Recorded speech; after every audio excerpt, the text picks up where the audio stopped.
गुरु रू प्यारी साध संगत जी, वाहिगुरु जी का खालसा वाहिगुरु जी की फतेह। प्रोफैसर पूरन सिंह जी की एक अमोलक लिखत है जिसका सिरलेख है मजदूरी ते प्रेम। आओ उसका अगला हिस्सा सरवण करने की कोशिश करिए जी। पंजवां है मजदूरी ते कला। आदमियां नू वेचना खरीदना मूर्खां दा काम है। सोने ते लोहे बदले बंदे नू वेचना मना है। अज कल भाफ दियां कलां दा मुल तां हज़ारां रुपए है, पर बंदे कोडी दे 100 विकदे हैं। हाँ जी, अज कल भाफ दियां कलां दा मुल तां हज़ारां रुपए है मशीनां दा, पर बंदे कोडी दे 100 विकदे हैं। सोने चांदी दी प्राप्त विचों जीवन दा आनंद नहीं मिल सकता। सच्चा आनंद तां मैनू मेरे काम विचों मिलदा है। मैनू मेरा काम मिल जावे तां फिर स्वर्ग दी प्राप्ति दी भी इच्छा नहीं। मनुख दी पूजा ही सच्ची प्रभु पूजा है। मंदिर ते गिरजे विच की रखिया है? इट्टां पत्थर चूना कुछ भी कहो, अगों असी अपने प्रभु दी भाल मंदिर मसीत गिरजे ते पोथी विचों ना करांगे। हुण तां यही इरादा है कि मनुख दी अणमुली आत्मा विचों ईश्वर दे दर्शन करांगे। यही कला है, यही धर्म है। मनुख दे हाथां विचों ही ईश्वर दे दर्शन कराउण वाले निकलदे हन। मनुख ते मनुख दी मजदूरी दा निरादर करना नास्तिकता है। बिना काम, बिना मजदूरी, बिना हथ दे कला कमाल दे विचार ते चिंतन किस काम?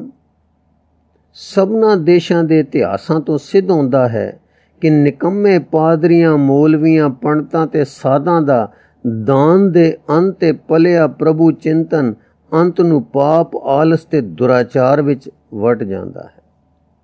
हाँ जी, सबना देशां दे इतिहास तो सिद्ध होंदा है कि निकम्मे पादरियां मौलवियां पंडितां ते साधां दा दान दे अंत ते पलिया प्रभु चिंतन अंत नू पाप आलस ते दुराचार विच वड़ जांदा है। जिन्हां देशां विच हत्थां अते मूंह ते मेहनत दी धूल नहीं लगदी, ਉਹ ਧਰਮ ਅਤੇ ਕਲਾ ਕਮਾਲ ਵਿੱਚ ਕਦੇ ਤਰੱਕੀ ਨਹੀਂ ਕਰ ਸਕਦੇ। ਪਦਮਾਸਣ ਨਿਕੰਮੇ ਸਿੱਧ ਹੋ ਚੁੱਕੇ ਹਨ। ਆਸਣ ਈਸ਼ਵਰ ਮਿਲਾ ਸਕਦੇ ਹਨ, ਜਿਨ੍ਹਾਂ ਰਾਹੀਂ ਹਲ ਵਾਹੁਣ, ਬੀਜਣ, ਵੱਢਣ ਤੇ ਮਜ਼ਦੂਰੀ ਦਾ ਕੰਮ ਲਿਆ ਜਾਂਦਾ ਹੈ। ਲੱਕੜੀ, ਇੱਟਾਂ ਤੇ ਪੱਥਰ ਨੂੰ ਮੂਰਤੀਮਾਨ ਕਰਨ ਵਾਲੇ ਲੋਹਾਰ, ਵਾਢੀ, ਰਾਜ ਤੇ ਕਿਸਾਨ ਆਦਿ ਉਹੋ ਜਿਹੇ ਹੀ ਪੁਰਖ ਹਨ ਜਿਹੋ ਜਿਹੇ ਕਿ ਕਵੀ, ਮਹਾਤਮਾ, ਯੋਗੀ ਆਦਿ। ਉੱਤਮ ਤੋਂ ਉੱਤਮ ਤੇ ਨੀਚ ਤੋਂ ਵੀ ਨੀਚ ਕੰਮ ਸਭ ਦੇ ਸਭ ਪ੍ਰੇਮ ਸਰੀਰ ਦੇ ਅੰਗ ਹਨ। ਨਿਕੰਮੇ ਰਹਿ ਕੇ ਮਨੁੱਖਾਂ ਦੀ ਚਿੰਤਨ ਸ਼ਕਤੀ ਥੱਕ ਗਈ ਹੈ। ਬਿਸਤਰਿਆਂ ਤੇ ਆਸਣਾਂ ਤੇ ਸੌਂਦੇ ਬੈਠਦੇ ਮਨ ਦੇ ਘੋੜੇ ਹਾਰ ਗਏ ਹਨ। ਸਾਰਾ ਜੀਵਨ ਨੁਚੜ ਗਿਆ ਹੈ। ਸੁਪਨੇ ਪੁਰਾਣੇ ਹੋ ਗਏ ਹਨ। ਅੱਜ ਦੀ ਕਵਿਤਾ ਵਿੱਚ ਨਵਾਂਪਣ ਨਹੀਂ, ਉਸ ਵਿੱਚ ਪੁਰਾਣੇ ਜ਼ਮਾਨੇ ਦੀ ਕਵਿਤਾ ਦਾ ਦੁਹਰਾਵ ਹੈ। ਇਸ ਨਕਲ ਵਿੱਚ ਅਸਲ ਦੀ ਪਵਿੱਤਰਤਾ ਤੇ ਕੁਆਰੇਪਣ ਦੀ ਘਾਟ ਹੈ। ਹੁਣ ਤਾਂ ਇੱਕ ਨਵੇਂ ਢੰਗ ਦਾ ਕਲਾ ਕਮਾਲ ਭਰਿਆ ਸੰਗੀਤ ਸਾਹਿਤ ਵਿੱਚ ਚਾਲੂ ਹੋਣ ਵਾਲਾ ਹੈ।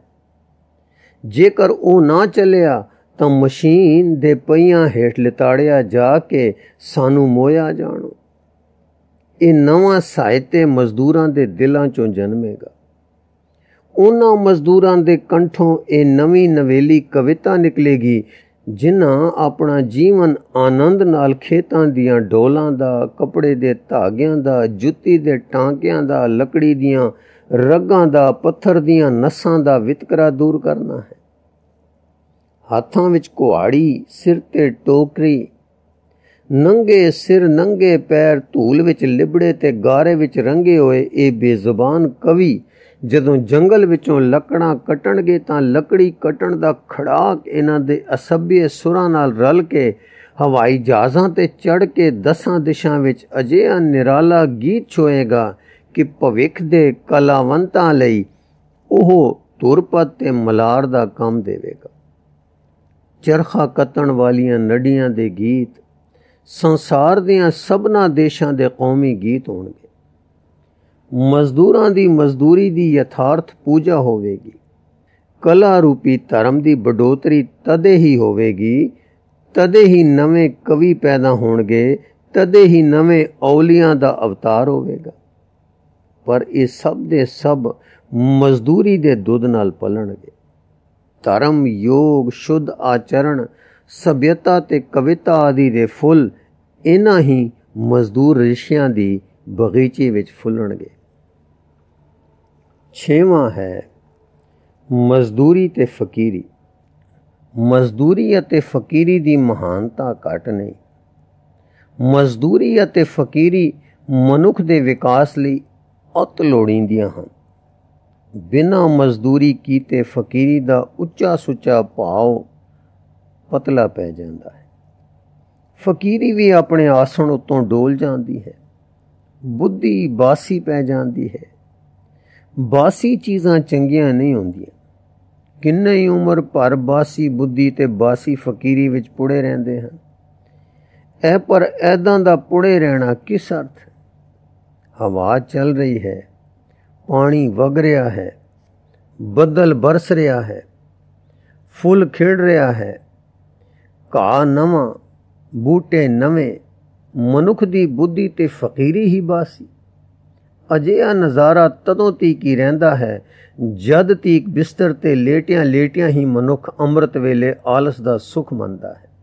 ਬਿਸਤਰ ਵਿੱਚੋਂ ਉੱਠ ਕੇ ਜ਼ਰਾ ਬਾਗ ਦੀ ਸੈਰ ਕਰੋ, ਫੁੱਲਾਂ ਦੀ ਸੁਗੰਧ ਲਵੋ, ਠੰਡੀ ਪੌਣ ਵਿੱਚ ਘੁੰਮੋ, ਬਿਰਛਾਂ ਦੇ ਕੂਲੇ ਕੂਲੇ ਪੱਤਿਆਂ ਦਾ ਨਾਚ ਦੇਖੋ, ਤਾਂ ਪਤਾ ਲੱਗੇ ਕਿ ਅੰਮ੍ਰਿਤ ਵੇਲੇ ਜਾਗਣਾ ਬੁੱਧੀ ਤੇ ਮਨ ਨੂੰ ਕਿਵੇਂ ਤਰ ਤੇ ਤਾਜ਼ਾ ਕਰਦਾ ਹੈ ਅਤੇ ਬਿਸਤਰ ਤੇ ਪਏ ਰਹਿਣਾ ਉਹਨਾਂ ਨੂੰ ਬਾਸੀ ਕਰ ਦਿੰਦਾ ਹੈ। ਫਿਰ ਦੁਹਰਾ ਦੇਈਏ। ਹਵਾ ਚੱਲ ਰਹੀ ਹੈ, ਪਾਣੀ ਵਗ ਰਿਹਾ ਹੈ, ਬੱਦਲ ਬਰਸ ਰਿਹਾ ਹੈ, ਫੁੱਲ ਖਿੜ ਰਿਹਾ ਹੈ, ਘਾਹ ਨਵਾਂ, ਬੂਟੇ ਨਵੇਂ, ਮਨੁੱਖ ਦੀ ਬੁੱਧੀ ਤੇ ਫਕੀਰੀ ਹੀ ਬਾਸੀ।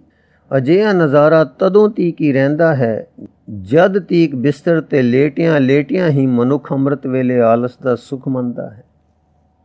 ਬਿਸਤਰ ਵਿੱਚੋਂ ਉੱਠ ਕੇ ਜ਼ਰਾ ਬਾਗ ਦੀ ਸੈਰ ਕਰੋ, ਫੁੱਲਾਂ ਦੀ ਸੁਗੰਧ ਲਵੋ, ਠੰਡੀ ਪੌਣ ਵਿੱਚ ਘੁੰਮੋ, ਬਿਰਛਾਂ ਦੇ ਕੂਲੇ ਕੂਲੇ ਪੱਤਿਆਂ ਦਾ ਨਾਚ ਦੇਖੋ, ਤਾਂ ਪਤਾ ਲੱਗੇ ਕਿ ਅੰਮ੍ਰਿਤ ਵੇਲੇ ਜਾਗਣਾ ਬੁੱਧੀ ਤੇ ਮਨ ਨੂੰ ਕਿਵੇਂ ਤਰ ਤੇ ਤਾਜ਼ਾ ਕਰਦਾ ਹੈ ਅਤੇ ਬਿਸਤਰ ਤੇ ਪਏ ਰਹਿਣਾ ਉਹਨਾਂ ਨੂੰ ਬਾਸੀ ਕਰ ਦਿੰਦਾ ਹੈ। ਨਿਕੰਮੇ ਬੈਠੇ ਸੋਚਾਂ ਸੋਚਦੇ ਰਹਿਣਾ ਜਾਂ ਬਿਨਾਂ ਕੰਮ ਕੀਤੇ ਸ਼ੁੱਧ ਵਿਚਾਰਾਂ ਦਾ ਦਾਵਾ ਕਰਨਾ ਜਾਣੋ ਸੁੱਤੇ ਸੁੱਤੇ ਕੁਰਾੜੇ ਮਾਰਨਾ ਹੈ। ਜਦੋਂ ਤੋੜੀ ਜੀਵਨ ਦੇ ਵਣ ਵਿੱਚ ਪਾਦਰੀ, ਮੌਲਵੀ, ਪੰਡਤ ਤੇ ਸਾਧ ਸੰਨਿਆਸੀ ਹਲ ਕੁਦਾਲ ਤੇ ਖੁਰਪਾ ਲੈ ਕੇ ਮਜ਼ਦੂਰੀ ਨਾ ਕਰਨਗੇ, ਤਦ ਤੋੜੀ ਉਹਨਾਂ ਦਾ ਆਲਸ ਜਾਵੇਗਾ ਨਹੀਂ। ਤਦ ਤੋੜੀ ਉਹਨਾਂ ਦਾ ਮਨ, ਉਹਨਾਂ ਦੀ ਬੁੱਧੀ ਅਨੰਤ ਕਾਲ ਵਿੱਚ ਬੀਤ ਜਾਣ ਤੇ ਵੀ ਮਲੀਨ ਮਾਨਸਿਕ ਜੂਆ ਖੇਡਦੀ ਹੀ ਰਹੇਗੀ।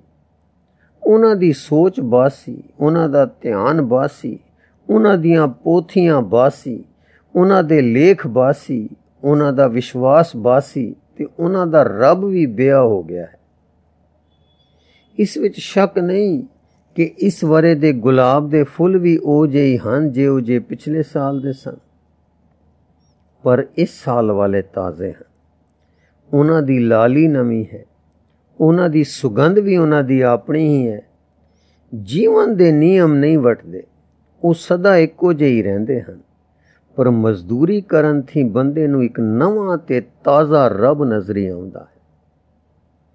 ਗੇਰੂਏ ਕੱਪੜਿਆਂ ਦੀ ਪੂਜਾ ਕਿਉਂ ਕਰਦੇ ਹੋ? ਗਿਰਜੇ ਦੀ ਘੰਟੀ ਕਿਉਂ ਸੁਣਦੇ ਹੋ?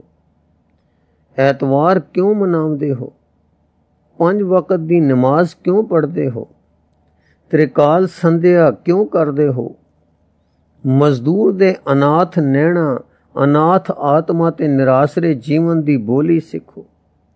ਫਿਰ ਵੇਖੋਗੇ ਕਿ ਤੁਹਾਡਾ ਇਹੋ ਸਾਧਾਰਨ ਜੀਵਨ ਈਸ਼ਵਰੀ ਭਜਨ ਹੋ ਗਿਆ। ਮਜ਼ਦੂਰੀ ਤਾਂ ਮਨੁੱਖ ਦੇ ਸਰਵੱਤਰ ਦਾ ਬਿੰਦੂ ਰੂਪ ਫਲ ਹੈ। ਆਤਮਾ ਰੂਪੀ ਧਾਤੂ ਦੇ ਘੜੇ ਹੋਏ ਸਿੱਕੇ ਦਾ ਨਕਦੀ ਬਿਆਨਾ ਹੈ, ਜੋ ਮਨੁੱਖਾਂ ਦੀ ਆਤਮਾ ਵਿਆਜਣ ਲਈ ਦਿੱਤਾ ਜਾਂਦਾ ਹੈ। ਸੱਚੀ ਮਿੱਤਰਤਾ ਹੀ ਤਾਂ ਸੇਵਾ ਹੈ। ਉਸ ਦਾ ਮਨੁੱਖਾਂ ਦੇ ਮਨ ਤੇ ਸੱਚਾ ਰਾਜ ਹੋ ਸਕਦਾ ਹੈ। ਜਾਤ ਪਾਤ ਰੂਪ ਰੰਗ ਤੇ ਨਾਮ ਧਾਮ ਜਾਂ ਪਿਓ ਦਾਦੇ ਦਾ ਨਾਮ ਪੁੱਛੇ ਬਿਨਾਂ ਹੀ ਆਪਣੇ ਆਪ ਨੂੰ ਕਿਸੇ ਦੇ ਹਵਾਲੇ ਕਰ ਦੇਣਾ ਹੀ ਪ੍ਰੇਮ ਧਰਮ ਦਾ ਤੱਤ ਹੈ। ਜਿਸ ਸਮਾਜ ਵਿੱਚ ਇਸ ਪ੍ਰਕਾਰ ਦੇ ਪ੍ਰੇਮ ਧਰਮ ਦਾ ਰਾਜ ਹੁੰਦਾ ਹੈ, ਉਸ ਦਾ ਹਰ ਕੋਈ ਹਰ ਕਿਸੇ ਨੂੰ ਬਿਨਾਂ ਉਸ ਦਾ ਨਾਮ ਥਾਂ ਪੁੱਛਿਆ ਹੀ ਪਛਾਣਦਾ ਹੈ, ਕਿਉਂਕਿ ਪੁੱਛਣ ਵਾਲੇ ਦੀ ਵੀ ਕੋਈ ਕੁਲ ਤੇ ਜਾਤ ਉਹ ਹੁੰਦੀ ਹੈ ਜੋ ਉਸ ਦੀ ਜਿਸ ਥੀਂ ਕਿ ਉਹ ਮਿਲਦਾ ਹੈ। ਉਸ ਥਾਂ ਸਭ ਲੋਕ ਇੱਕੋ ਮਾਂ ਪਿਓ ਤੋਂ ਜੰਮੇ ਭੈਣ ਭਰਾ ਹਨ। ਆਪਣੇ ਹੀ ਭੈਣ ਭਰਾਵਾਂ ਦੇ ਮਾਂ ਪਿਓ ਦਾ ਨਾਮ ਪੁੱਛਣਾ ਕੀ ਪਾਗਲਪਨ ਤੋਂ ਘੱਟ ਸਮਝਿਆ ਜਾ ਸਕਦਾ ਹੈ। ਇਹ ਸਾਰਾ ਸੰਸਾਰ ਇੱਕ ਕੁਟੁੰਬ ਵਾਂਗ ਹੈ।